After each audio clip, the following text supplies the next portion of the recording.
যাকে নাম দিয়েছেন ত্রিয়া, কেন দিয়েছেন, কে দিয়েছেন, কেউ তা জানে না। কথায় আছে পুরুষরা ভাবেন যে ত্রিয়া, ভাবেন একরকম, বলেন অন্য কিছু, আর করেন অন্য কিছুই। কিন্তু সত্যিটা কি এটাই? আসল সত্যি হলো এটাই যে ত্রিয়া হলো সেই চরিত্রহীন পুরুষ আর কেউ নয়। সেই পুরুষ যারা নারীকে বলেন যে আপনি হলেন মা, আপনি হলেন দেবী, আপনি হলেন বোন। আর ভাবেন কি? ভাবেন যে এই নারী হলো আমাদের পায়ের ধুলো আর কিচ্ছু নয়। আর কি করেন? ওনাদের মাথায় ওনাদের খোপায় মালা পরিয়ে দিয়ে ভাবেন যে ওনারা হলেন তাদের পায়ের ধুলোর সমান। একজন নারীর সম্মান ভঙ্গ করেন, তাদের দাসী মনে করেন।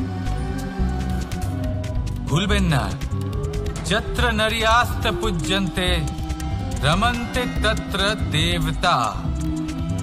অর্থাৎ যেখানে নারীকে পুজো করা হয় সেখানে ঈশ্বর বাস করেন, আর যেখানে নারীকে অপমান করা হয় সেখানে ঈশ্বর এবং ভাগ্য এই দুই রুষ্ট হয়। মনে রাখবেন, যদি নারী কল্যাণকারী হতে পারেন তাহলে নারী মহাচণ্ডী রূপও ধারণ করতে পারেন। যদি একজন নারী মাতা হয়ে জন্মদান করতে পারেন তাহলে নারী মৃত্যু হয়ে বিনাশও করতে পারেন। যেখানে নারী অপমানিত হবেন সেখানে মহান ভারতও মহাভারতের পথে অগ্রসর হতে পারে। তাই মনে রাখবেন, নারীর অপমান যেন কখনোই না ঘটে। আর যদি কোথাও নারীর অপমান হয় তার অর্থ হলো আপনার বিনাশ আপনার দিকেই আসছে। আর এটা হলো তার প্রথম পদক্ষেপের প্রথম পদধ্বনি। রাধা রাধা। যদি সন্তান কোনো দুষ্কর্ম করে তাহলে সেই অপরাধ শুধু কি সেই সন্তানের? না, যদি সন্তান দুষ্কর্ম করে তাহলে অপরাধী তার মাতা পিতাও, যারা পুত্রমোহর কারণে সেই অনুচিত কাজে তাকে বাধা দেননি। অপরাধী হলেন তার পিতামহ, যিনি নিজের কর্তব্যবোধের কারণে নিজের পরিবারের যত্ন নেননি, যিনি সন্তানকে কখনো শাস্তি দেননি। অপরাধী হলেন তার সেই গুরুও, যিনি নিজের শিষ্যের সেই দুষ্কর্ম দেখেও তাকে প্রতিহত করতে পারেননি। একজন হবু রাজার কর্তব্য হলো নিজের প্রজার কাছে সে যেন এক উদাহরণ প্রস্তুত করতে পারে। কিন্তু যদি এত অনুচিত উদাহরণ প্রস্তুত হয়ে থাকে তাহলে মা বাবার, বাড়ির বয়োজ্যেষ্ঠদের কর্তব্য হলো ওনারা যেন সেটা সেখানেই থামায়, হয় ভালোবেসে নয়তো শাস্তি দিয়ে। যদি না থামানো হয় তাহলে মহাভারত অবশ্যম্ভাবী। বিজয়, বিজয় লাভের জন্য মানুষ কি না করে থাকে, যে কোনো সম্ভাব্য প্রচেষ্টা করে। কিন্তু নিজের বিজয় লাভের জন্য বাজিতে যা ইচ্ছে তাই রেখে দেওয়া কি উচিত কাজ? কখনোই নয়। নিজের হারানো সম্মান, নিজের হারানো সম্পত্তি, নিজের হারানো অধিকার ফিরে পাওয়ার শুধু একটাই পথ রয়েছে, আর তা হলো পুরুষার্থ, দ্রুতক্রিয়া নয়। যে মানুষ নিজেই হেরে গেছে, নিজেই নিজের জয়লাভ করার জন্য অন্য কাউকে কিভাবে বাজিতে রাখতে পারে? এ হলো সম্পূর্ণরূপে অনুচিত। অনেক সময় অনেক ধন লাভ করার জন্য, অনেক সম্পত্তি লাভ করার জন্য আমরা নিজের আসল ধন, আমাদের আপনজন, তাদেরকে হারিয়ে ফেলতেও প্রস্তুত হয়ে যাই। এটা একেবারেই উচিত নয়।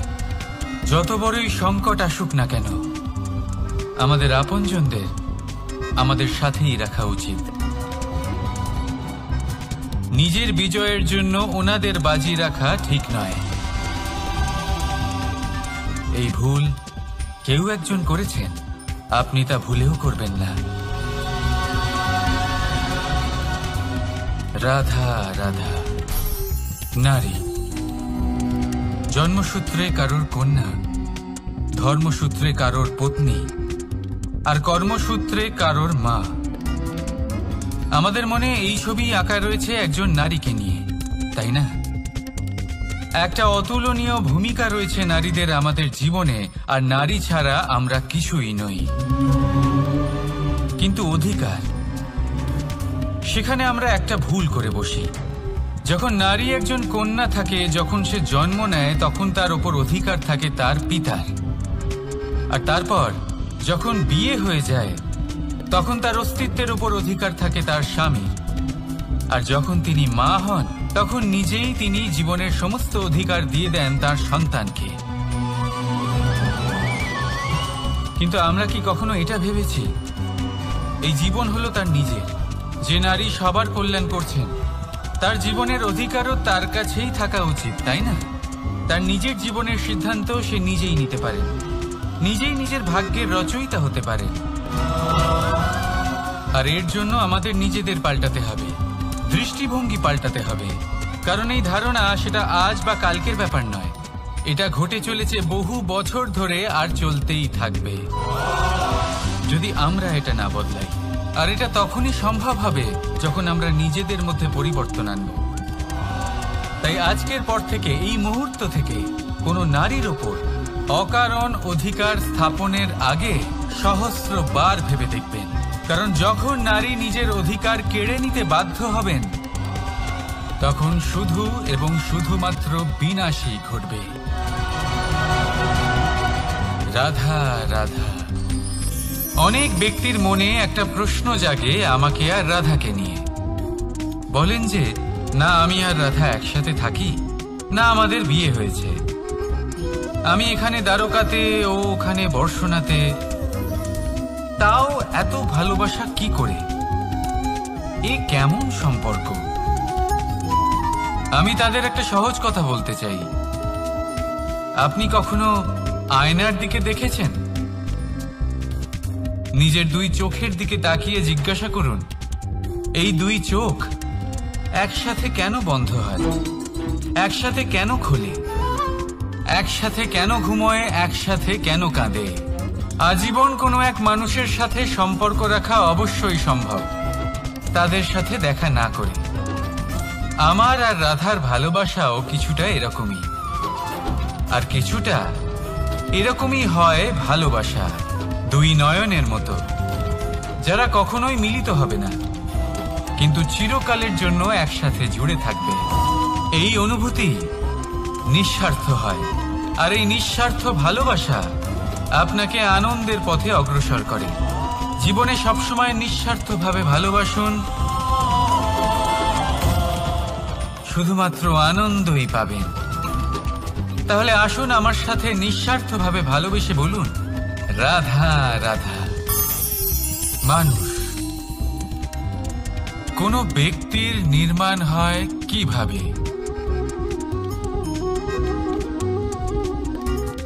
কেউ বলবেন পঞ্চতত্ত্বের দ্বারা, কেউ বলবেন আত্মা, দেহ ও চেতনার দ্বারা, কেউ বলবেন ঈশ্বরের কৃপার দ্বারা, তো কেউ বলবেন এই প্রকৃতির পরীক্ষার দ্বারা।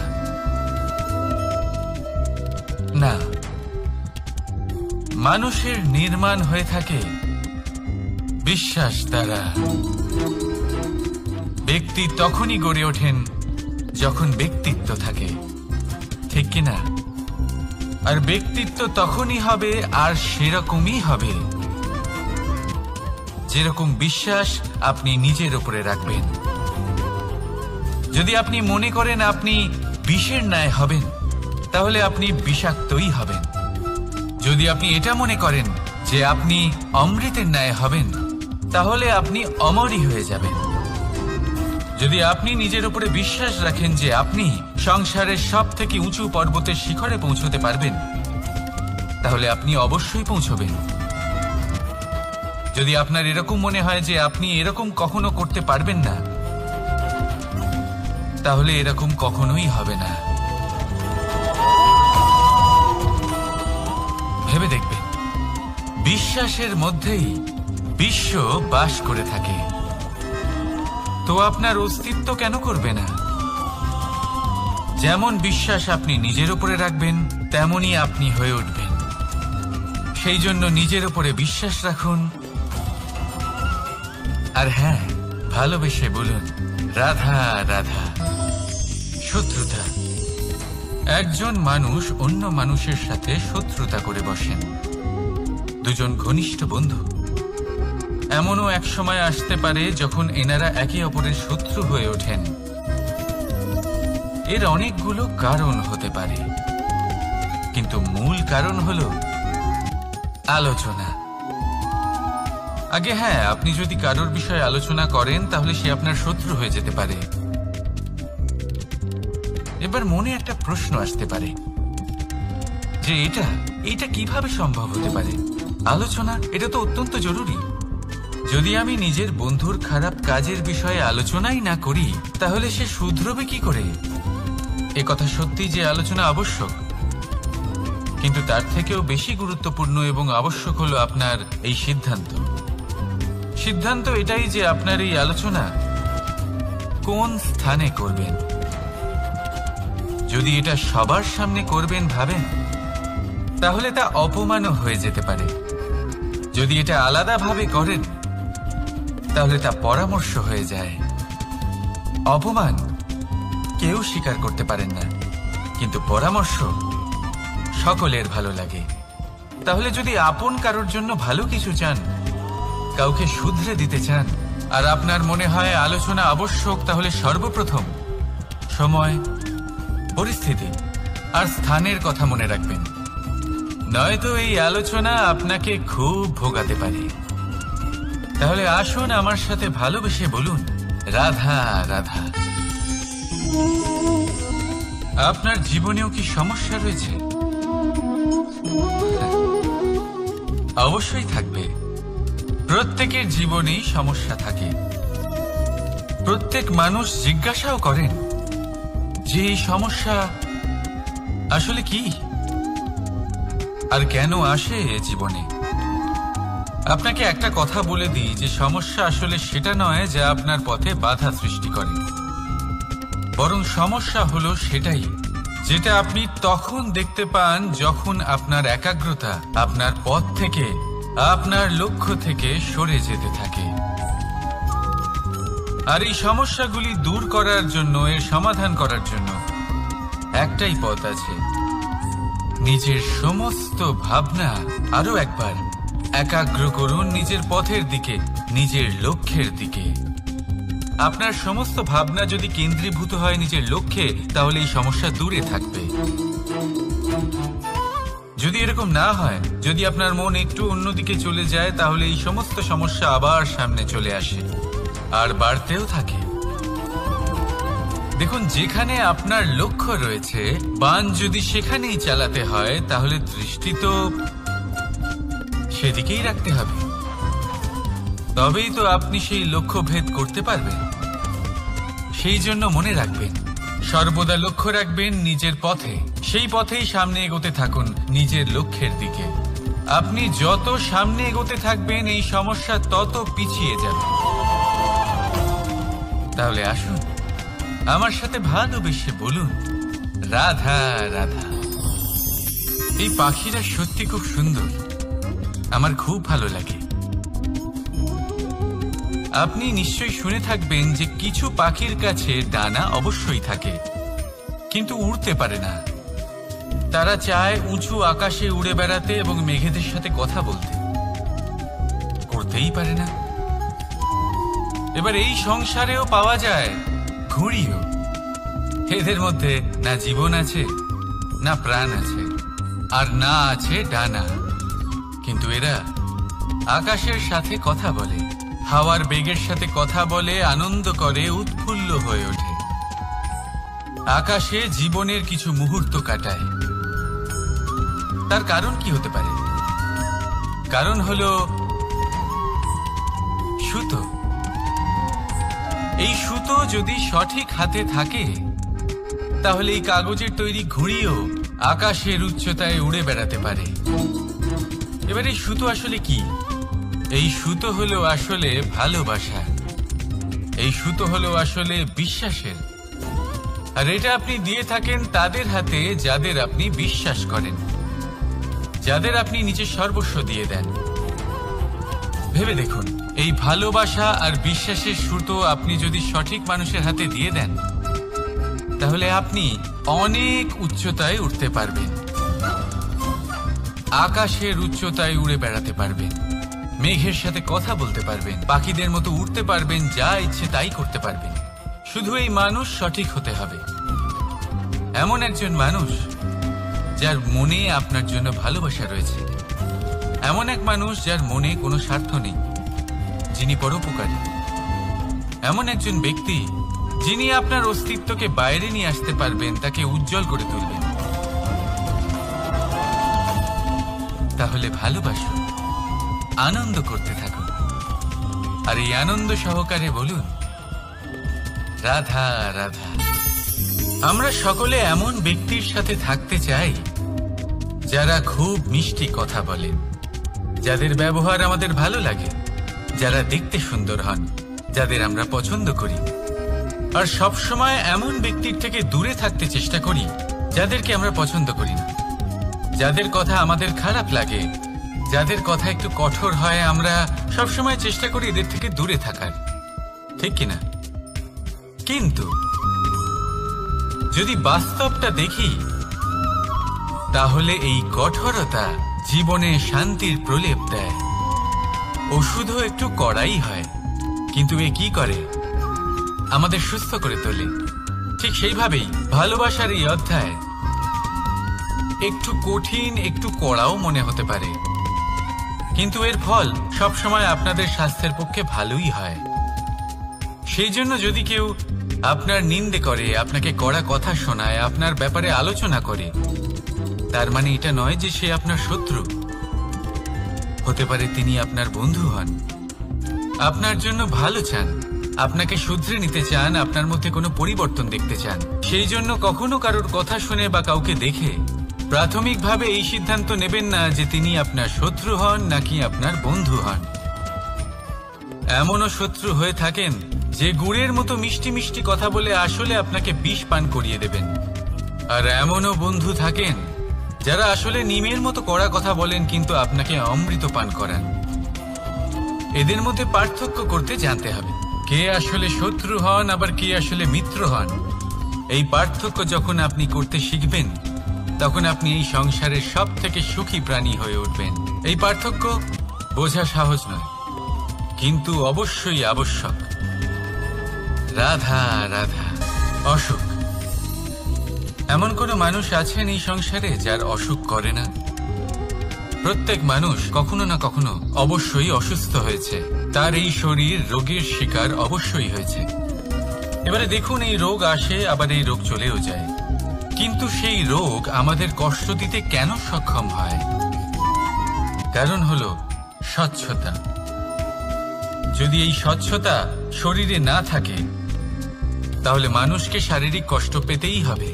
ঠিক সেইভাবেই অত্যন্ত প্রয়োজনীয় হলো এই স্বচ্ছতা যেন মনেও থাকে। যদি এই স্বচ্ছতা মনে না থাকে, তাহলে মানুষ চারিত্রিকভাবে কষ্ট সহ্য করেন। এবারে নিবারণ কি হতে পারে? বড়ই সহজ এর উপশম। যদি রোগ শরীরে হয়, তাহলে সর্বপ্রথম স্বচ্ছতা বজায় রাখতে শিখুন, এই শরীরকে পরিষ্কার রাখতে শিখুন। বিচক্ষণতার সাথে এই রোগের সম্মুখীন হন, ভয় পাওয়ার কোনো দরকার নেই। ব্যায়াম করতে থাকুন, সব ঠিক হয়ে যাবে। সেইভাবেই যদি এই অসুখ মনে হয়, তাহলে কি করা যায়? সর্বপ্রথম তার আধারের উপরে নজর দিন। আপনার এই আধারই হলো আপনার আহার। যা আপনি আহার করবেন, সেরকমই মানুষ হয়ে উঠবেন। সেইভাবেই আপনি যেরকম ভাবেন, সেরকমই মানুষ হয়ে উঠবেন। সেই জন্য নিজের ভাবনাকে শুভ করুন, নিজের দৃষ্টিভঙ্গিকে শুভ করে তুলুন, সবকিছু সঠিক হবে। আপনার আমার সবার মধ্যেই এক রাক্ষস বাস করে, তার সম্মুখীন হন, তাকে পরাস্ত করুন। তাহলে এই রোগ সে শরীরেই হোক বা মনের মধ্যে, যদি সঠিক সময় তাকে আটকানো না যায়, তাহলে যে কোনো সময় তা মহামারীর রূপ ধারণ করবে। সেই জন্য সাবধানে থাকুন, সুস্থ থাকুন। তাহলে আসুন, আমার সাথে ভালোবেসে বলুন, রাধা রাধা। বাজ পাখিকে পক্ষীরাজ বলা হয়, বাজের আয়ু হলো মোটামুটি 70 বছর। এবার 40 বছর হতে হতেই ওদের পালক লম্বা এবং ভঙ্গুর হয়ে যেতে থাকে, ঠোঁট বেঁকে যায়, ডানা ভারী হয়ে যায়, অর্থাৎ আগের মতো উঠতে পারে না, সেই শক্তি থাকে না। এবার সেই বাজ কি করবে? বাজ সব থেকে কঠিন নির্বাচন করে, নির্বাচন নিজের পুনর্স্থাপনার। সর্বপ্রথম একটা বিশাল পর্বতে যায়, একান্তে নিজের এক বাসস্থান তৈরি করে, আর তারপরে পাথরের সাথে নিজের ঠোঁট বারবার আঘাত করতে করতে সেই ঠোঁট ভেঙে ফেলে। তারপরে সে অপেক্ষা করে সেই ঠোঁট পুনর্নির্মাণ হওয়ার। তারপর সেটাই করে নিজের পালকের সাথে। তারপরে নিজের ডানা থেকে এক এক করে ভারী পালকগুলো ছিঁড়ে ফেলে দেয়। আর তারপর 150 দিনের এই যন্ত্রণা সহ্য করার পরে ও ফিরে পায় নিজের ওড়বার অনন্য ক্ষমতা, সেই শক্তি।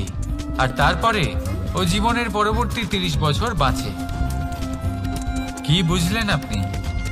যদি ইচ্ছে শক্তি থাকে তাহলে একজন দুর্বলও শক্তিশালী হতে পারে। আপনিও এটাই করুন, নিজের অতীতের যন্ত্রণার বোঝাগুলিকে ত্যাগ করুন আর কল্পনার খোলা আকাশে উন্মুক্ত হয়ে উড়ে বেড়ান। নিজের পুনর্স্থাপনা করুন, তবেই সর্বশ্রেষ্ঠ হতে পারবেন। আর মনে রাখবেন, এই ছোট ছোট পদক্ষেপই বড় বড় শিখরে পৌঁছে দিতে পারে। তাহলে আসুন আর আমার সাথে ভালোবেসে বলুন, রাধা রাধা। আপনি কি কখনো জলকে নিজের মুঠোতে ধরে রাখার চেষ্টা করেছেন? চলুন আজ করা যাক।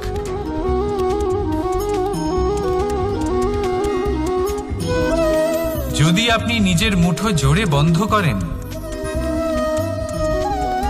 জল ধরে রাখতে পারবেন না। যদি আপনি তাকে এমনি বইতে দেন,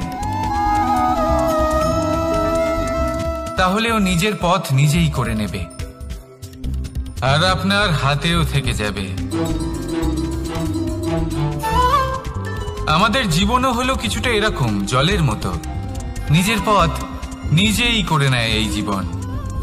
প্রত্যেক সমস্যার সমাধান নিজেই করে নেয় এই জীবন।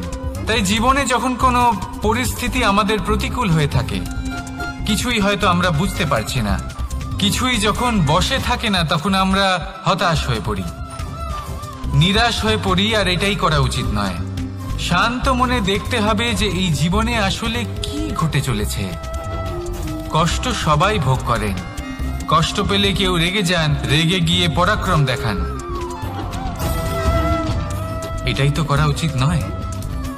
শান্ত মনে সেটাই করতে হবে যা জীবন আমাদের শেখাতে চাইছে। জীবন আমাদের সব শিখিয়ে দেবে, শুধু মনে রাখবেন কখন প্রয়াস করতে হবে আর কখন আমাদের প্রতীক্ষা করতে হবে, সেটা আগে আপনাকে বুঝতে হবে। তাহলে আসুন আমার সাথে ভালোবেসে বলুন, রাধা রাধা। বল, শক্তি, পরাক্রম এই সংসারের বিকাশের মূল। কিন্তু কখনো ভেবেছেন যে প্রকৃতি আমাদের এই বল, শক্তি, পরাক্রম কেন দিয়েছেন? যাতে আমরা জীবনে কারোর উদ্ধার করতে পারি, কাউকে সাহায্য করতে পারি, কারোর জন্য ভালো কিছু করতে পারি, কোনো গরিব অসহায় মানুষের জন্য কিছু করতে পারি।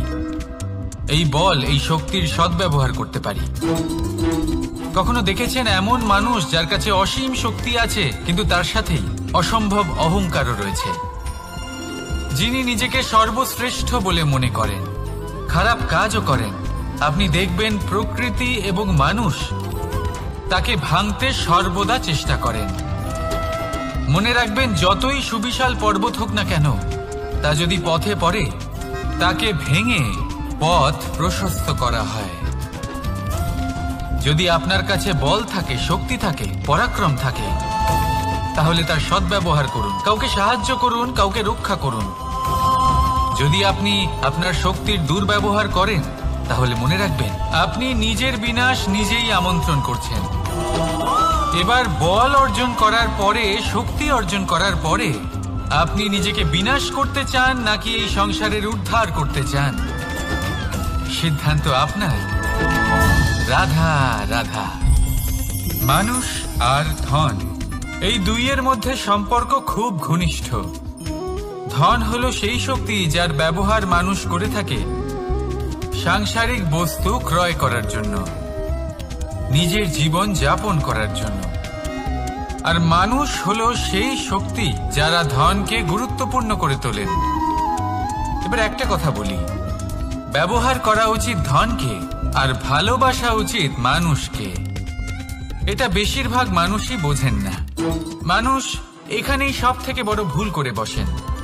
তারা ভালোবাসেন ধনকে আর ব্যবহার করেন মানুষকে। এ হলো অনুচিত। দেখুন, আপনি একটা সূচের দ্বারা যুদ্ধ করতে পারবেন না, আর কোনো তলোয়ার দ্বারা বস্ত্র সেলাই করতে পারবেন না, তাই না? কোনটা কিসের জন্য হয় সেটা বোঝা অত্যন্ত জরুরি। আপনিও সঠিক দিকে অগ্রসর হন। মানুষকে ভালোবাসুন আর ধনকে ব্যবহার করুন। যদি আপনি মানুষকে ব্যবহার করেন তাহলে আপনি ভালোবেসে ফেলবেন ধনকে, আর এই ভালোবাসা ধীরে ধীরে পরিণত হবে লোভে, আর ধীরে ধীরে এটা আপনাকে বিনাশ করে দেবে। তাহলে সমস্ত মানুষকে ভালোবাসুন আর এইভাবে ভালোবেসে বলুন, রাধা রাধা। সাফল্য কে না চান? সাফল্য লাভ করার, শিখরে পৌঁছানোর আলাদাই একটা আনন্দ রয়েছে। আর আপনজনদেরও কে না চান? প্রত্যেক মানুষ চান যেন জীবনে তার কোনো আপনজন থাকে, যারা সব সময় তাদের সাথে থাকবে। কারণ আপনজনের সাথেই তো সাফল্যের আনন্দ সব থেকে বেশি পাওয়া যায়। কিন্তু আসলে কি হয়, অনেক সময় সাফল্যের খোঁজে সেই পথে চলতে চলতে আমরা আপনদের থেকে দূরে চলে যাই। না চাইতেও দূরে চলে যেতে হয়, ওনাদের সাথে সময় কাটাতে পারি না। আর আমরা ভুলে যাই যে সাফল্যের আসল আনন্দ আপনজনদের সাথেই পাওয়া যায়। সফল হওয়ার পরে আপনদের সাথে দেখা হলে তাদের চোখে আমাদের জন্য যে আবেগ থাকে, যে সম্মান, যে প্রেম থাকে, সেটাই হলো আসল পুরস্কার। আমরা সেই কথা ভুলে যাই এবং একা হয়ে পড়ি। বেশিরভাগ সময় এটাই হয়। বেশিরভাগ সময় সফল মানুষগুলি একা হয়ে যান। এবার আপনি কি চান? আপনি অসফল হয়ে দিনগুলি একাকিত্বে কাটাতে চান, নাকি সফল হয়ে আপনজনদের সাথে আনন্দে থাকতে চান? সেই সিদ্ধান্ত আপনার। সাফল্যের পেছনে ছুটুন, নিজেকে উজাড় করে দিন, কিন্তু আপনজনদের সঙ্গ ত্যাগ করবেন না। সেই আপনজন যারা আপনার সাফল্যের জন্য দায়ী, সেই আপনজন যিনি আপনার সাফল্যে আনন্দ পান, সুখ লাভ করেন, তাদের কখনো ত্যাগ করবেন না। আসুন আমার সাথে ভালোবেসে বলুন, রাধা রাধা। ভগবান আর ভক্ত যখন একাকার হয়ে যায়, যখন ভক্ত তার ভগবানের প্রতি এবং নিজের জীবনের উদ্দেশ্যের প্রতি সম্পূর্ণরূপে সমর্পিত হয়, তখন জন্ম নেয় ভক্তি। এই সংসারের সমস্ত আশা হয়তো আপনার সঙ্গ ত্যাগ করে দিতে পারে, তখনও ভক্তি সাথে থাকবে। ভক্ত আর ভগবান যখন একাকার হয়ে যায়, তাদের মধ্যে কোনো পার্থক্য থাকে না। তারা এক হয়ে যায়, এক ব্যক্তিত্ব, এক অস্তিত্ব। সেই জন্য কখনো জীবনে যে কোনো রূপেই, যে কোনো প্রকারেই, যে কোনো ঈশ্বরকে মান্য করুন। মনের মধ্যে শ্রদ্ধা ভাব জাগ্রত করুন, মনে ভক্তি ভাব জাগ্রত করুন। এই সমগ্র সংসারে সব কিছু আপনাকে ছেড়ে চলে গেলেও তখনও এই ভক্তি শুধুমাত্র আপনার উত্থান ঘটাবে। তাই মনে ভক্তি জাগ্রত করুন আর আমার সাথে ভালোবেসে বলুন, রাধা রাধা। শব্দই হলো শূন্য, শব্দই হলো আরম্ভ, শব্দই হলো অন্ত, শব্দই হলো অমর, শব্দই হলো ব্রহ্ম। এই শব্দ হলো অত্যন্ত বিশেষ। কেউ কাঁদলে তাকে হাসিয়ে তোলে, কেউ হাসলে তাকে কাঁদিয়ে দেয়। কারোর মনে উদ্দীপনা জাগিয়ে তুলতে পারে, আবার কারোর মনে কাঁটা হয়ে বিঁধে থাকতে পারে। একটা অত্যন্ত গুরুত্বপূর্ণ কথা যা বোঝা অত্যন্ত আবশ্যক। আপনার মন, আপনার হৃদয় যতই শুদ্ধ হোক না কেন, যতই পবিত্র হোক না কেন, আপনার দৃষ্টিভঙ্গি যতই স্পষ্ট হোক না কেন, যদি আপনার কথা পবিত্র না হয়, যদি আপনার শব্দ শুদ্ধ না হয়, তাহলে তা আপনাকে আপনার কর্মফল ভোগ করতে বাধ্য করবেই।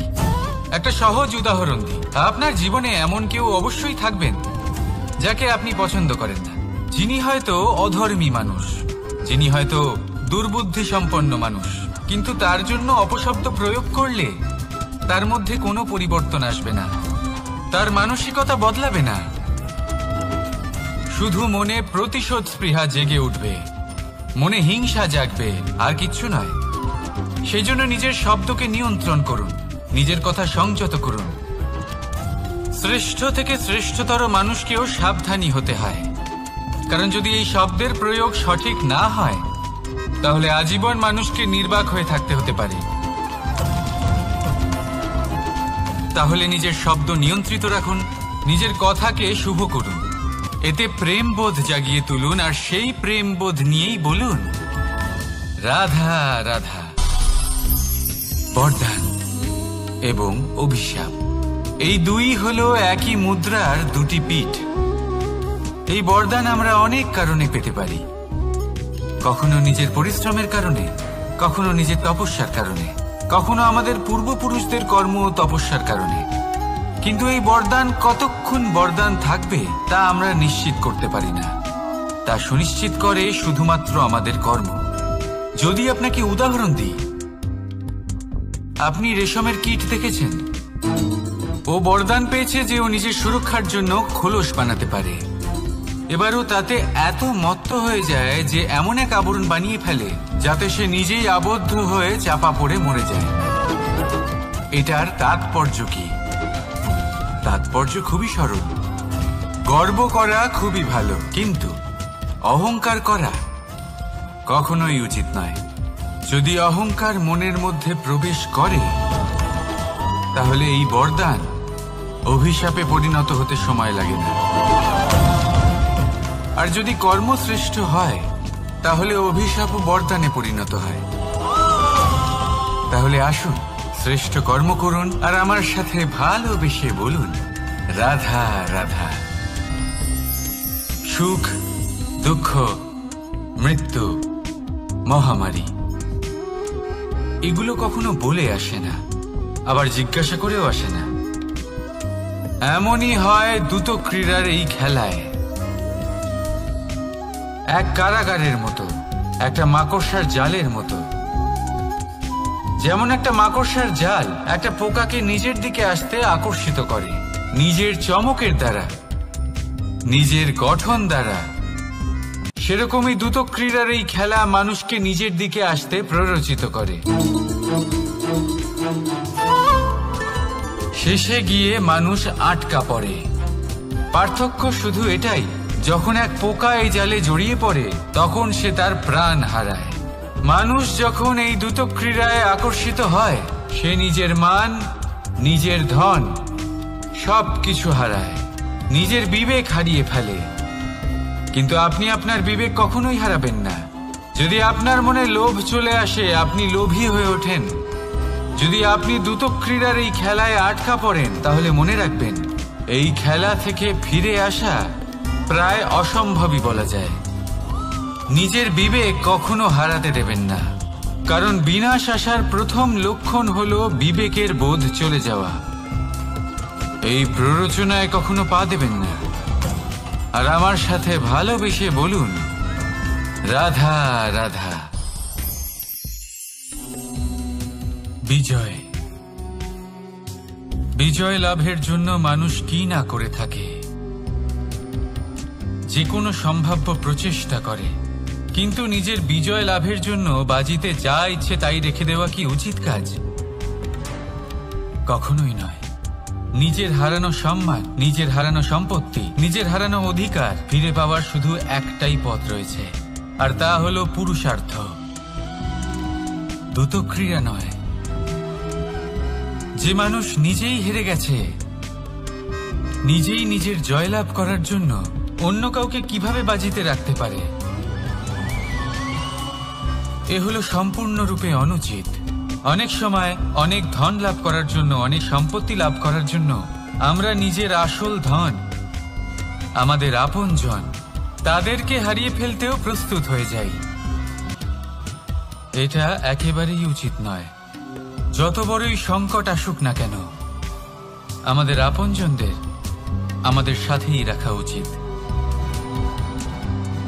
নিজের বিজয়ের জন্য ওনাদের বাজি রাখা ঠিক নয়। এই ভুল কেউ একজন করেছেন, আপনি তা ভুলেও করবেন না। রাধা রাধা।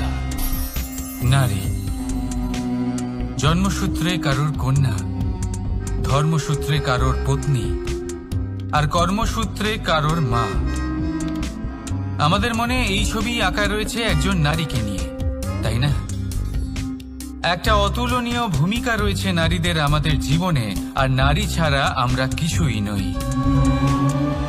কিন্তু অধিকার, সেখানে আমরা একটা ভুল করে বসি। যখন নারী একজন কন্যা থাকে, যখন সে জন্ম নেয়, তখন তার ওপর অধিকার থাকে তার পিতার। আর তারপর যখন বিয়ে হয়ে যায়, তখন তার অস্তিত্বের উপর অধিকার থাকে তার স্বামীর। আর যখন তিনি মা হন, তখন নিজেই তিনি জীবনের সমস্ত অধিকার দিয়ে দেন তার সন্তানকে। কিন্তু আমরা কি কখনো এটা ভেবেছি এই জীবন হলো তার নিজের? যে নারী সবার কল্যাণ করছেন, তার জীবনের অধিকারও তার কাছেই থাকা উচিত, তাই না?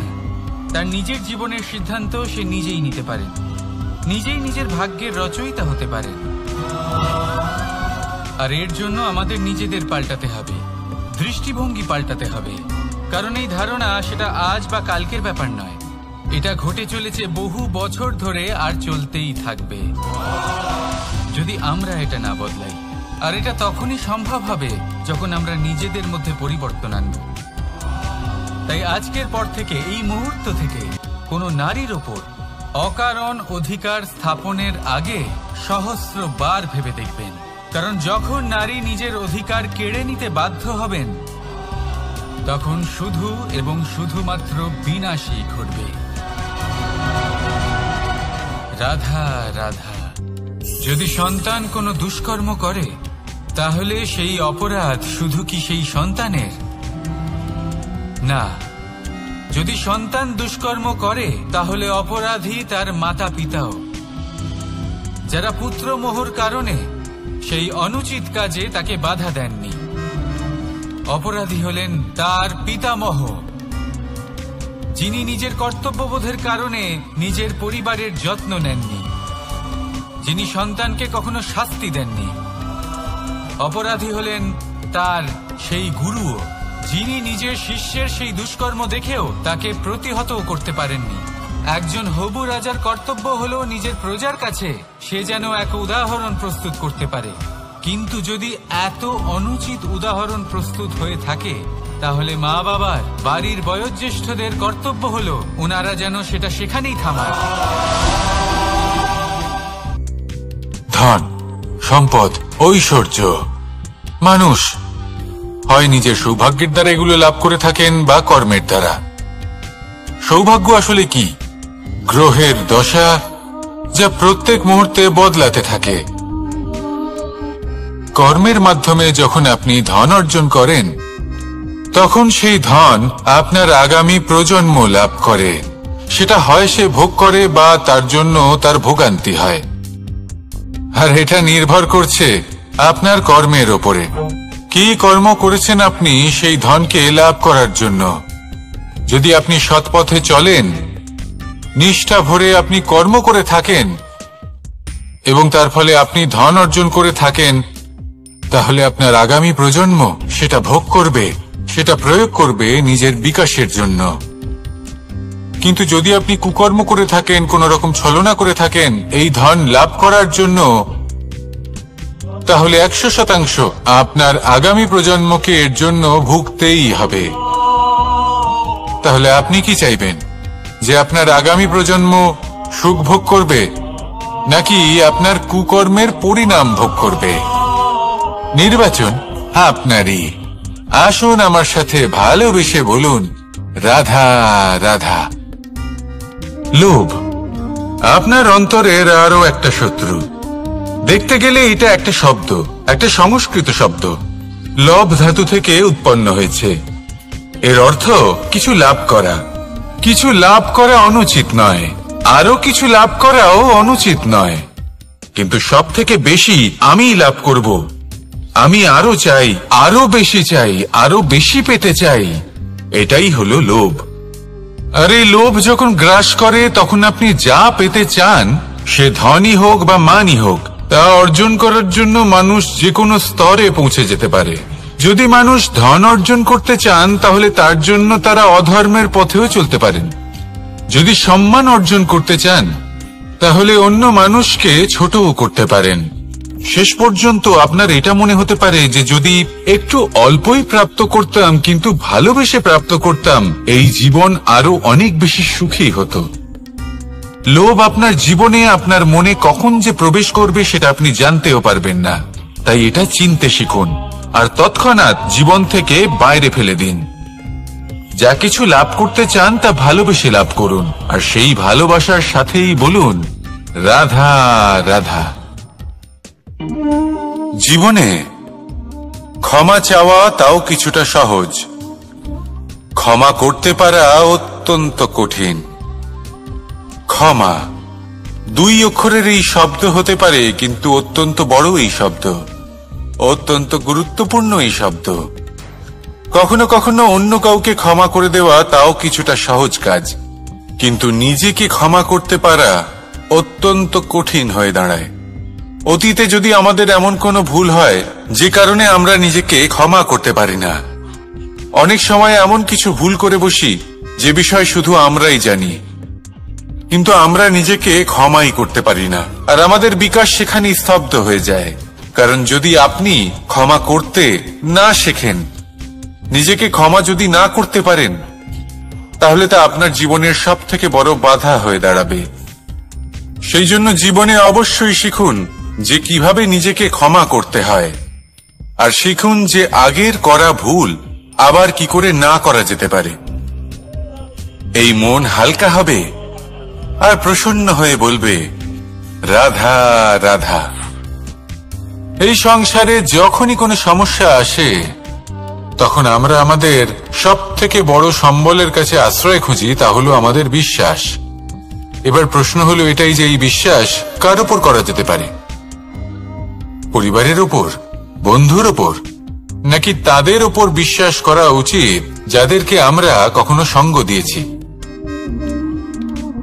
দেখুন, এই সংসারে বিপদের সম্মুখীন হলে কে আপনাকে সাহায্য করবে সেটা নির্বাচন করা আপনার হাতে নেই।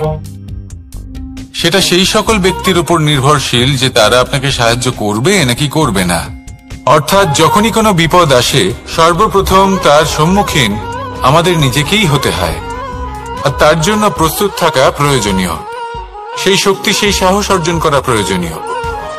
দেখুন, যখনই অন্ধকার আসে তখন সবার আগে কে আপনাকে ত্যাগ করে চলে যায়? আপনার নিজেরই ছায়া। এই অন্ধকারের সম্মুখীন হতে হয় অন্তরের প্রদীপের দ্বারা, অন্তরের আত্মা দ্বারা। তবেই আপনি অন্ধকারের ওপর জয়লাভ করতে পারবেন। সেই জন্য যে বিপদই আসুক না কেন, নিজেকে তার জন্য প্রস্তুত রাখা উচিত। সেই সাহস নিয়ে আসুন। এমন কোনো বিপদ নেই যা আপনাকে ভেঙে দিতে পারে। আসুন আমার সাথে ভালোবেসে বলুন রাধা রাধা। মানুষ সবসময় চায় যে তার জীবনে যেন কখনো কোনো সমস্যাই না আসে। সে চায় তার জীবন যেন শুধুমাত্র শান্তি এবং সুখের দ্বারা পূর্ণ থাকে। কিন্তু এই চাহিদা অনুচিত কিছু নয়। আমরা সবাই এটাই চাই যে জীবনে সুখ থাক, শান্তি থাক। কিন্তু এই কথা সবসময় মনে রাখবেন, যে সূর্য উদিত হন সংসারকে প্রকাশমান করেন, দুপুরবেলায় সংসারকে রৌদ্র প্রদান করেন, সন্ধেবেলায় তাকেও অস্ত যেতে হয়। এবার আমাদের জীবন চক্র কিছুটা এরকমই। কোনো কিছুই চিরকাল একরকম থাকে না। কখনো এই নদীকে দেখুন যা বয়ে চলেছে। এই নদী যা বয়ে চলেছে তার পথেও অনেক বিপদ আসে।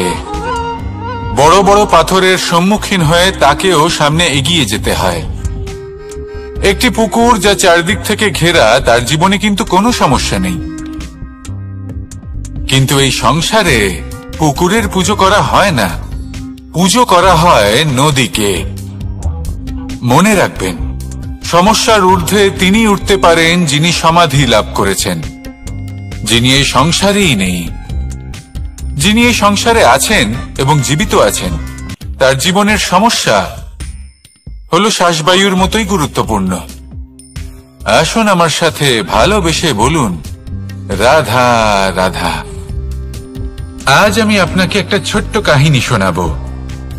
একবার আমি, রাধা আর দাদা, আমরা তিনজনে মিলে লুকিয়ে একটা উপবনে গেলাম আম পেড়ে খেতে।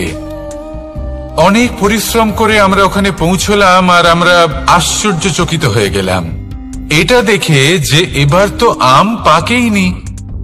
এবার দাদা কি করলেন, একটা আম পাড়লেন আর সেটা চাখলেন, আর উনি নিরাশ হয়ে পড়লেন।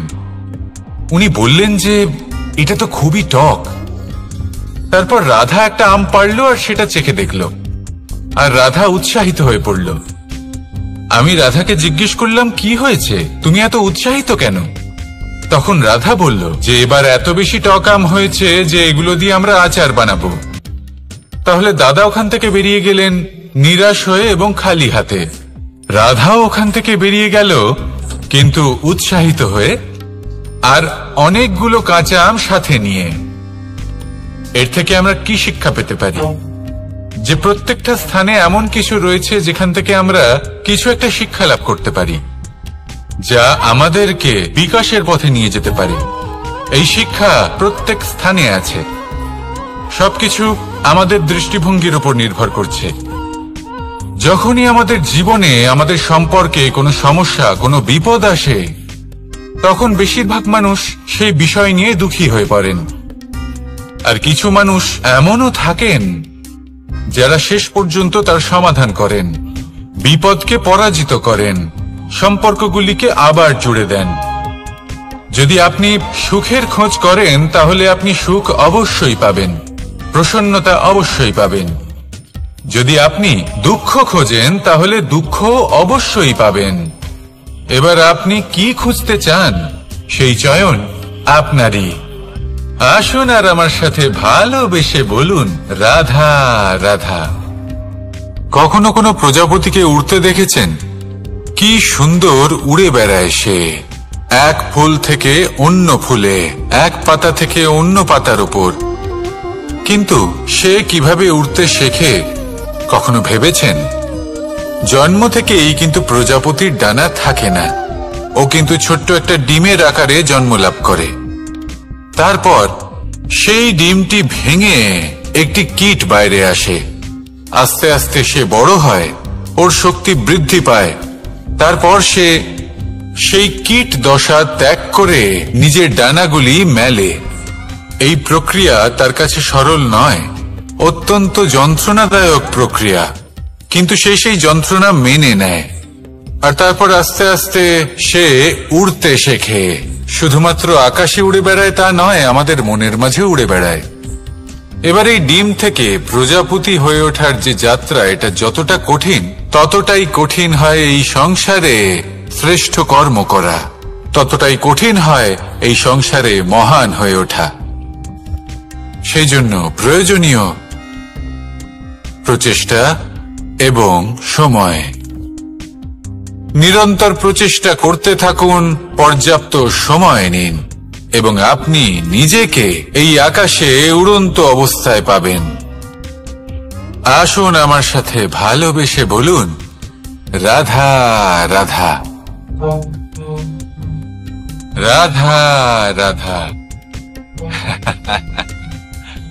আপনারা হয়তো ভাবছেন, কি আশ্চর্য ব্যাপার, প্রত্যেকবার আমি কথা শেষ হওয়ার পরে রাধা রাধা বলি। এইবার আমি আগেই বলে দিলাম। কারণটা কি? কারণ হলো অত্যন্ত বিশেষ। প্রত্যেকবার কথা সমাপ্ত হবার পরে আপনাদের সবার মধ্যে ভালোবাসা বিতরণ করতে চাই, তাই রাধা রাধা বলি। কিন্তু এইবার এই নতুন এবং বিশেষ সূত্রপাতে প্রথমে প্রেম বিতরণ করা অত্যন্ত আবশ্যক। এবার একটা বিষয় আছে যা জানেন হয়তো সকলেই, কিন্তু বুঝতে খুব কম জন পারেন। এই প্রেম এই আনন্দ, এই সকল কিছুর সূত্রপাত হয় নিঃস্বার্থ আবেগের দ্বারা। ঠিক যেমন একজন মাতাকেই দেখে নিন, যখনই একজন মাতা সন্তানকে জন্ম দেন তখন এই সংসার ভুলে যায় যে তার জন্য এটা একটা নতুন জন্ম। কারণ একজন নারী তখন একজন মাতৃরূপে নতুন ভাবে জন্ম নেন। একজন নারী স্ত্রী ও গৃহবধূ রূপে কিছু অধিকার লাভ করে থাকেন, কিন্তু তিনি যখন মা হয়ে যান তখন তিনি শুধুই দান করতে শেখেন। নিজের সন্তানের জন্য কত কিছুই না করেন, তাকে বাৎসল্যের সাগরে ভাসিয়ে নিয়ে যান। এই সংসারে রাজকুমার জন্ম নিতেই পারেন, তাকে রাম এবং লক্ষণ কিন্তু মায়েরাই বানিয়ে তোলেন। একজন গোয়ালা জন্ম নেয়, তাকে দ্বারকাধীশ একজন মাই বানিয়ে তোলেন। পিতা হলেন সেই পর্বত যার একটা অংশ হলো তার সন্তান, কিন্তু মা হলেন সেই শিল্পী যিনি একটা পাথরকে খোদাই করে এমন এক মূর্তি গড়ে তোলেন যাকে সকলে পূজনীয় মনে করেন। তাহলে স্মরণ করুন সেই সকল মুহূর্ত যেগুলি আপনি নিজের মাতার সাথে অতিবাহিত করেছেন। অনুভব করতে পারবেন যে কিভাবে এক মুহূর্তেই এই মন প্রফুল্ল হয়ে ওঠে। এবারের কারণ কি? এর কারণ হলো এই জীবনের আসল দ্বারই হলো মমতা।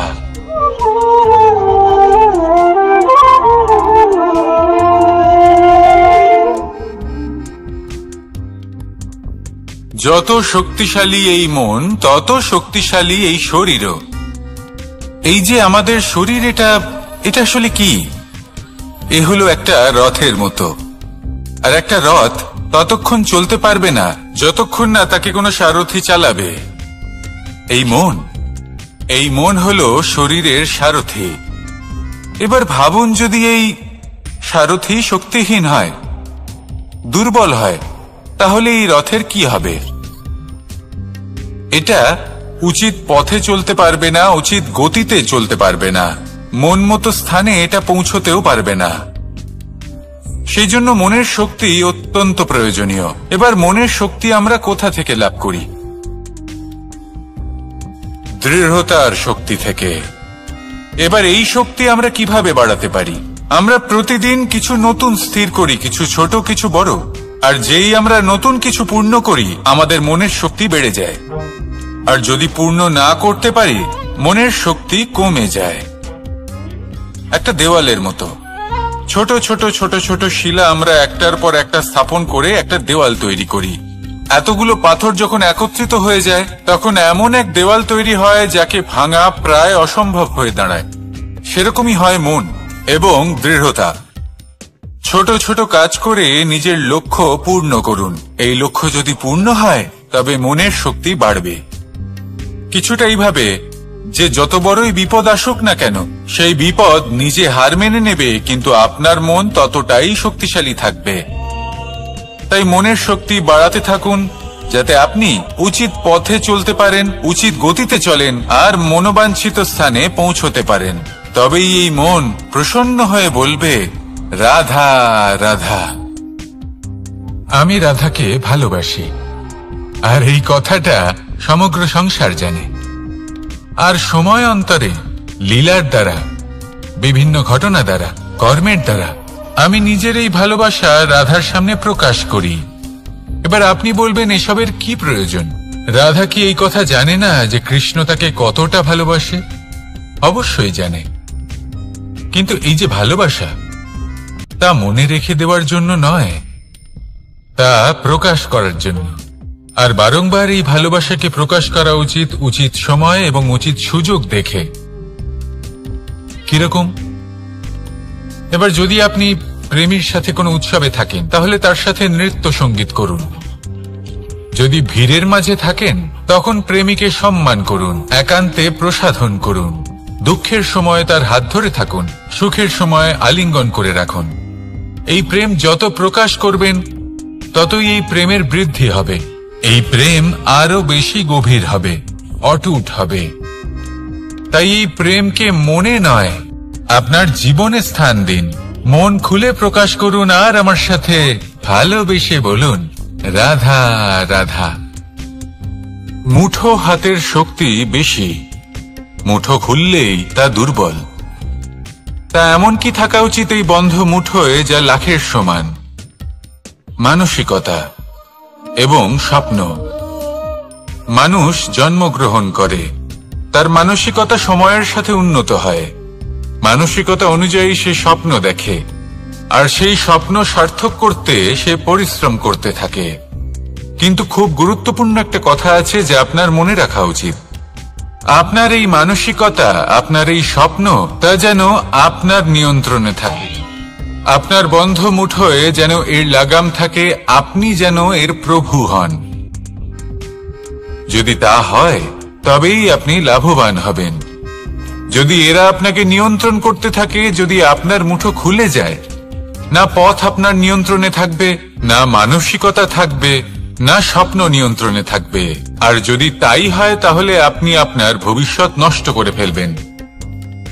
তাই নিয়ন্ত্রণ করতে শিখুন নিজের বিচার বুদ্ধি, নিজের মানসিকতা, নিজের স্বপ্নকে। নিজের এই স্বপ্ন পূরণ করুন আর আমার সাথে ভালোবেসে বলুন, রাধা রাধা। আমার কাছে যশোদা মা যেমন, আমার কাছে দেবকী মা যেমন, আমার কাছে ঠিক তেমনই হলেন গোমাতা।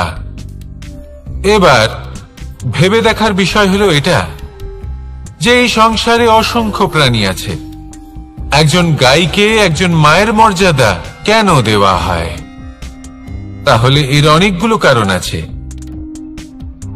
এই গাই অর্থাৎ গোমাতা, এনারা হলেন অত্যন্ত শান্ত, শান্তি প্রিয়, কখনো কারোর কোনো ক্ষতি করতেই পারেন না।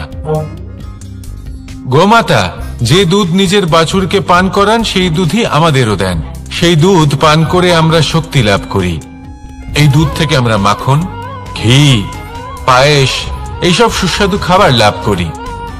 গোমাতার গোবর আমাদের জ্বালানি হিসেবে সাহায্য করে, যার ফলে খুব কম সংখ্যক কাঠ ব্যবহার করা যায় এবং বেশিরভাগ জঙ্গল সুরক্ষিত থাকে। গোমাতার গোমূত্র, সেটাও আমাদের কাছে লাভজনক। এর দ্বারা আমরা অনেক রোগ থেকে মুক্তি লাভ করতে পারি।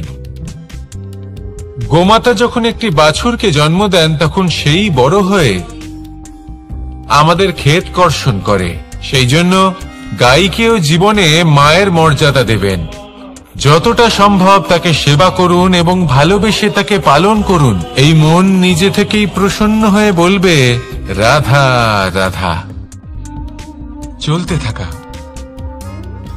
থেমে যাওয়া, বিশ্রাম নেওয়া, তারপর দম নিয়ে পুনরায় দাঁড়িয়ে পড়া, আর তারপর আবার সেই পথ চলা। এটা জীবনের অভিন্ন এক অঙ্গ, এটার থেকে আপনি পালাতে পারবেন না। কিন্তু এই অঙ্গকে আপনি নিজের জীবনে কিভাবে প্রয়োগ করবেন, কিভাবে তাকে কাজে লাগাবেন, সেই সিদ্ধান্ত আপনাকে নিতে হবে। যারা হেরে যান তারাও জীবনে থমকে যান, আবার যারা জেতেন তারাও দাঁড়িয়ে পড়েন। যারা হেরে যান তারা হাঁপিয়ে দাঁড়িয়ে পড়েন, যারা জিতে যান তারা দাঁড়িয়ে পড়েন সেই সর্বোচ্চ স্তরে পৌঁছে গিয়ে। এবার দাঁড়াতে তো আপনাকে হবেই, তা হতেই হবে। কিন্তু কখন, কিভাবে দাঁড়াবেন, ক্লান্ত হয়ে নাকি সর্বোচ্চ স্তরে পৌঁছে গিয়ে, সেই সিদ্ধান্ত আপনার। অবশ্যই দাঁড়িয়ে পড়ুন, কিন্তু ক্লান্ত হয়ে নয়, কারণ আপনাকে পুনরায় দাঁড়িয়ে পড়তে হবে, পুনরায় যাত্রাপথে এগোতে হবে এবং সর্বোচ্চ স্তরে পৌঁছতেই হবে। রাধা রাধা। স্বপ্ন, আমরা জীবনে স্বপ্ন দেখতে থাকি, সেটা পূরণ করার পূর্ণ প্রয়াস করে থাকি। কিন্তু এই স্বপ্ন পূরণ না হওয়ার পরিস্থিতিতে আমরা ভেঙে পড়ি, ছিন্ন বিচ্ছিন্ন হই। আর তারপরেই বোঝা আমরা আগামী প্রজন্মের ওপর রীতিমতো ঝাঁপিয়ে দিই। আমরা এটাই মনে করি যে আমরা যেটা হতে পারিনি সেটা আমাদের সন্তান অবশ্যই হবে। আমরা যা কখনো পাইনি আমাদের সন্তান অবশ্যই তা পাবে। এটা যে অনুচিত সেটা আমরা ভাবি না, কিন্তু এটা ভুল,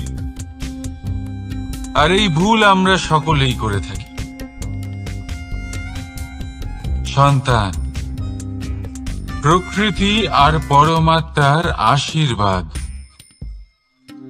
ওদের ভেতরে তাদের নিজের একটা অস্তিত্ব লুকিয়ে থাকে, সেটা মন দিয়ে দেখুন তো। আপনি শুধু ওই সন্তানকে জন্ম দিয়েছেন, কিন্তু ওর জীবন আপনার নয়। তাই নিজের সন্তানের সাথে থাকুন, সময় কাটান, ওদেরকে ভালোবাসুন, সব সময় প্রেরণা দিন, কিন্তু প্রেরণা দিন ওর নিজের অস্তিত্বকে বাড়ানোর জন্য, ওর নিজের স্বপ্ন পূরণ করার জন্য, আপনার স্বপ্ন পূরণ করার জন্য নয়। ওদের অস্তিত্বকে পূর্ণাঙ্গে বৃদ্ধি পেতে দিন। রাধা রাধা। এই পুকুর দেখছেন আপনি? পুকুরের জল কখনো প্রবাহিত হয় না, একই স্থানে জমে থাকে, আর সেই কারণে কিছুদিন পর ময়লা হতে শুরু করে। কিন্তু তাও আমরা একে ত্যাগ করি না, আমরা তবুও একে পুজো করি। শুধুমাত্র এই কারণে নয় যে অতীতে সে আমাদের তৃষ্ণা মিটিয়েছে, কিন্তু এই কারণেও যে যদিও বা সে ভবিষ্যতে আমাদের তৃষ্ণা না মেটায়, কিন্তু প্রয়োজন হলে আগুন অবশ্যই নেভাতে পারে। ঠিক সেই রকমই হয় আমাদের সম্পর্ক, যা আমরা বহু বছর পরিশ্রম করে তৈরি করি, যে দরকার পড়লে আমাদের সহায়ক হয় কোনো না কোনো ভাবে। সেই জন্য সম্মান করতে শিখুন এই সম্পর্কগুলিকে, শিখুন এই সম্পর্কগুলিকে অটুট রাখতে। কথায় কথায় এই সম্পর্কগুলিকে ভেঙে দিতে শিখবেন না। রাধা রাধা। বিষ, এই শব্দটা শুনলেই মনে অনেক কল্পনা জন্ম নেয়। কল্পনা অসহ্যকর তিক্ততা, কল্পনা অত্যন্ত বেদনাদায়ক মৃত্যুর। এবার যদি আপনাকে জিজ্ঞেস করা হয় যে সবচেয়ে বিষাক্ত বিষ কোনটা, তাহলে আপনি কি বলবেন? কেউ বলবে সর্পের বিষ, কেউ বলবে কাঁকড়া বিছের, কেউ বলবে কালকিউটের বিষ। কিন্তু না, এই সমস্ত রকম বিষ সেই বিষের সামনে টিকতে পারবে না যাকে আমরা বলে থাকি কানের মধ্যে ঢালা বিষ। শুনতে অত্যন্ত মিষ্টি, কিন্তু তিক্ততায় অত্যন্ত বিষাক্ত। পেটের মধ্যে যাওয়া এই বিষ শুধুমাত্র একটি মানুষের মৃত্যুর কারণ হয়, কেবল একটি। কিন্তু কানের মধ্যে ঢালা এই বিষ একাধিক সম্পর্কের নাশ করতে পারে। আর এটাতে সেই ব্যক্তির ভুল নেই যে আপনার কানে বিষ ভরেছে, আপনি তাকে দোষ দিতে পারেন না। এখানে দোষ আপনার নিজের, যে এই বিষকে আপনি নিজের উপরে প্রভাব ফেলতে দিয়েছেন, এই বিষকে সুযোগ দিয়েছেন আপনার ক্ষতি করতে। এটা আপনার ভুল। সেই জন্য কুমন্ত্রণায় কখনো কান দেবেন। আপনার মনে ভালোবাসার দৃঢ়তা জাগিয়ে তুলুন আর নষ্ট করে দিন এই সংসারের সমস্ত বিষের প্রভাব। রাধা রাধা। জীবন, আমাদের এই জীবন সুখ আর দুঃখ, এই দুইয়ের মিশ্রণ। এদের সংমিশ্রণই জীবনের ভারসাম্য বজায় রাখে। এখন এই সুখ এমন এক বস্তু যাকে সবাই খুঁজে চলেছে। দুঃখ এমন এক অনুভূতি যা সবার কাছে আছে। আমাদের প্রত্যেকের জীবনে সুখ আর দুঃখ আসতে থাকবে আর যেতেও থাকবে। এটা অবশ্যই জীবনে থাকবে, কিন্তু সফলতা এটা সবার জীবনে আসে না। কেন? কারণ এই সফলতা সুখ আর দুঃখের দ্বারা প্রাপ্ত হয় না। সফলতা প্রাপ্ত হয় নিজের উপরে বিশ্বাস করতে থাকে। আকাশের ওই সূর্যকে দেখুন, সূর্যের বিশ্বাস আছে নিজের উপর যে সে সমস্ত জগৎকে আলোকিত করতে পারবে। নিজের প্রথম রশ্মি দিয়ে অন্ধকারকে দূর করতে পারবে। সূর্য এই বিশ্বাস নিয়েই আসে, আর কিছুক্ষণের মধ্যেই সমস্ত সংসার থেকে অন্ধকারকে বিনাশ করে ফেলে সে। তাহলে মনে রাখবেন, এই সুখের আভাস, এই দুঃখের অনুভূতি আসতেও থাকবে আর যেতেও থাকবে। শুধু নিজের উপরে বিশ্বাস রাখুন, তারপর দেখবেন এই সফলতা আপনার দাস হয়ে থাকবে। রাধা রাধা। চাঁদ কত শ্রেয়, শুভ্র, কত সুন্দর, কিন্তু যদি আপনি মনোযোগ সহকারে দেখেন তাহলে দেখবেন এই চাঁদেও দাগ আছে। আর এই দাগগুলি থাকার কারণে কি এই চাঁদের মাহাত্ম্য কখনো কমে যায়? কখনো নয়। এর কারণ হলো চাঁদের নিরন্তর চেষ্টা। একবার এই আকাশে দেখুন, এই অন্ধকার সব সময় চেষ্টা করে চাঁদকে ঢেকে দেওয়া, কিন্তু এই চাঁদ সব সময় এই অন্ধকারের সাথে লড়াই করতে থাকে। অমাবস্যা থেকে শুরু করে চাঁদের এই যাত্রা পূর্ণিমা অবধি পৌঁছেই যায়। আর তাই এই চাঁদের পুজো করা হয়। এই কারণে এই চাঁদকে মাহাত্ম্য দেওয়া হয়। এইভাবেই যদি আপনার মধ্যে কোনো দোষ থাকে, কোনো খারাপ কিছু থাকে, তাহলে সেটা কোনো বড় ব্যাপার নয়। চেষ্টা করুন সেটাকে শুধরে নেওয়ার, কিন্তু সেই কারণে নিজেকে খারাপ মনে করা এটা অনুচিত। নিজের ভুলগুলো, নিজের দোষগুলো, নিজের খারাপ দিকের কথা ভুলে আপনি এই সংসারের ভালোর দিকে প্রস্থান করেই দেখুন না। আপনি দেখবেন আপনার অন্তরের তেজ ঠিকরে বেরোচ্ছে। রাধা রাধা। এই পিঁপড়েদের দেখছেন আপনি? সবাই একই রকমের। এদের মধ্যে তফাৎ খুঁজে বার করা অসম্ভব।